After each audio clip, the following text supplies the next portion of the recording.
आज आपण आहोत स्कंद पुराणामध्ये याचा उल्लेख आहे अशा महिष्मतीमध्ये, म्हणजे आत्ताचं महेश्वर असं जे ठिकाण आहे हे अतिशय पुरातन आहे, प्राचीन आहे. परंतु याच महेश्वरमध्ये आपल्याला पाहायला मिळते ही खूप सुंदर अशी खूप सुंदर अशी मूर्ती, जी मूर्ती आपण पाहिल्यावर ओळखली असेल. पुण्यश्लोक अहिल्याबाई होळकर यांची ही मूर्ती आहे. हा जो वाडा आहे हा जो किल्ला आहे, या किल्ल्यामध्ये आपण आलेलो आहोत. हा किल्ला महेश्वरचा किल्ला म्हणून ओळखला जातो. वयाच्या 8व्या वर्षी ज्यांचा विवाह झाला त्या पुण्यश्लोक अहिल्याबाई होळकर यांचा विवाह होळकर घराण्यामध्ये झाला होता. मूळच्या यांचा जन्म महाराष्ट्रातील अहिल्यानगर जिल्ह्यातील चौंडी या ठिकाणी झाला होता. आणि होळकर घराण्यामध्ये आल्यानंतर साधारणपणे वयाच्या 21-22व्या वर्षी त्यांना पुत्रप्राप्ती झाली. एक पुत्र आणि एक कन्या दोघं होते. त्यानंतर यांच्या पतीच्या निधनानंतर त्यांना खूप मोठा सपोर्ट जो केला असेल तो केला मल्हारराव होळकर यांनी.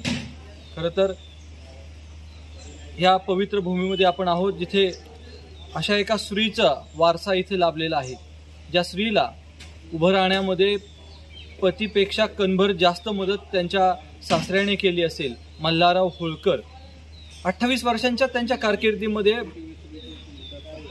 पुण्यश्लोक अहिल्याबाई होळकर यांनी या शहराची निर्मिती केली असं बोललं जातं. त्याचबरोबर या नर्मदेच्या किनारी जो घाट आहे त्या घाटाची निर्मिती केलेली आहे.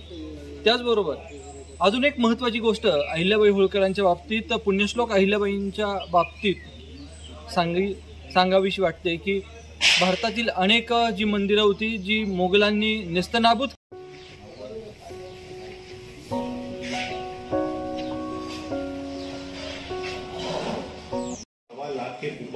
सवा लाख के ऊपर शिवलिंग बनना, इसका पूजा अभिषेक करवाना और नर्मदा में विसर्जन करवाना, ये महासाहेब का प्रतिदिन का नियम है. प्रतिदिन मतलब सर 28 साल के शासन काल में प्रतिदिन अपनी 1.25 करोड़ की आबादी के लिए 1.25 लाख शिवलिंग प्रतिदिन उन्होंने बनवाए.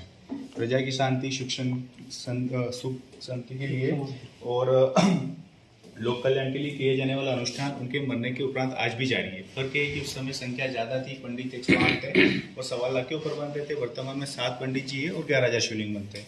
लेकिन ये अनुष्ठान 300 सालों से निरंतर चलते आ रहा. कोविड के टाइम पे भी बंद नहीं हुआ. ये 300 सालों से चलते आ रहा है अनुष्ठान, जो आज भी आपको देखने को मिलता है, जिसे पार्थिव शिवलिंग के नाम से जाना जाता है. शिव पुराण के अनुसार ऐसा बताया जाता है कि आपने इनके पूजाभिषेक दर्शन किए तो मतलब आपने 12 ज्योतिर्लिंग के एक साथ पूजाभिषेक और दर्शन का लाभ प्राप्त किया है. तो ये उनका ही संकल्प था जो आज भी जारी है उनके नाम से. अगर आपको कुछ इसमें अक्षत वगैरह कुछ लाना है, देना करना तो आप कर सकते हैं, आप स्वतंत्र सर. अहिल्याबाई होळकर का राजवाड़ा था 1766 में, जिसका निर्माण उन्होंने राजधानी महेश्वर को स्थापित करने के बाद किया था. जब वो यहाँ पर आती है तो देखा जाता है कि ये एक ऐसा स्थान था जो परफेक्ट वास्तु के अनुसार बनाया हुआ है. वास्तु के अनुसार उन्होंने अपने घर का निर्माण करवाया. हम लोग जिस जगह पे खड़े हैं ये इंडिया मतलब भारत का मध्य लाइन है. आप जैसे ही यहाँ से बाहर की तरफ देखते हैं तो आपको सीधे माँ नर्मदा के दर्शन हो जाते हैं. तो राजवाड़े बनाने का इस जगह पे मुख्य उद्देश्य ये था कि अहिल्या देवी होळकर जब भी प्रतिदिन उठे सबसे पहले पूर्व दिशा जहाँ से सूरज उदय होता है वहाँ पे उनको माँ नर्मदा के दर्शन हो जाए. इसी राजवाड़े में बैठ करके लगभग 28 सालों के शासनकाल में उन्होंने पूरे भारत को वापस से रिडेवलप कर दिया. मतलब उन्होंने उन सारे मंदिरों को जीर्णोद्धार करवाया जो औरंगजेब के द्वारा तोड़ दिए गए थे.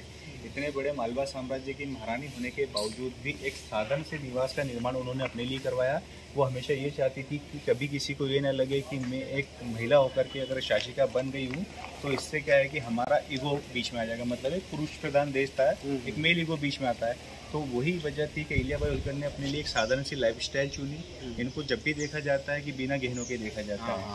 ठीक है, ये बात जब भी देखा जाता है बिना गहनों के. इनके लिए इनके गहने, इनके आभूषण सब कुछ जो थे वो शिव थे. इसी वजह से इनके हाथ में हमेशा शिव होते हैं, गले में रुद्राक्ष की माला होती है. और किसी भी व्यक्ति के मन में ये संदेह ना रह जाए कि एक विधवा महिला की बात को सुन रहा है. इसी वजह से वो अपना बात कहते वक्त भगवान शिव को अपने हाथ में रखती थी और उनके जो भी आदेश होते थे शिव आदेश होते थे. इसी वजह से इस राजवाड़े के अंदर जो राजगादी है उसे शिव गादी भी कहा जाता है, शिव दरबार भी. तो ये उनका घर हुआ करता था जिसका निर्माण 1766 में हुआ था. इसके बाद चलते हैं बाकी का हिस्सा देखने से. अजून एक महत्त्वाची गोष्ट आपल्याला पाहायला मिळते ती आहे पुण्यश्लोक अहिल्याबाई होळकर यांचे पूजागृह. खरं तर भारत ही संतांची भूमी म्हटलं जातं, परंपरेची भूमी म्हटलं जातं आणि भगवंताची भूमी म्हटलं जातं। या भारताच्या भूमीमध्ये अनेक किल्ले आपण पाहिले असतील, अगदी महाराष्ट्रातील किल्ले असतील, राजस्थानातील किल्ले असतील, आग्र्याचा किल्ला असेल किंवा अजूनही अनेक गोष्टी असतील, परंतु या सर्व किल्ल्यांमध्ये ह्या महेश्वरच्या किल्ल्याची एक वेगळी गोष्ट आहे। यामध्ये पुण्यश्लोक अहिल्याबाई होळकर यांचे, ह्या ज्या महाराणी होत्या, ज्यांनी 28 वर्ष या ठिकाणी राज्य केलं, माळवा प्रांतामध्ये ज्यांनी राज्य केलं, त्या महाराणी अहिल्याबाई होळकरांचं हे पूजागृह आहे। आणि या पूजागृहामध्ये त्या ज्या महादेवाची पूजा करत होतात, ते महादेव, चांदीची पिंड, त्यानंतर अनेक देवदेवता आहेत, ज्यामध्ये विशेषत्वाने उल्लेख करावा लागेल। यामध्ये खंडोबाचा टाक देखील आहे आणि जो टाक अतिशय अप्रतिम आहे। तर या पद्धतीने ही प्राचीन धरोहर या ठिकाणी जपण्याचा प्रयत्न आजही या होळकर घराण्यातील 17व्या पिढीकडून हा होत आहे।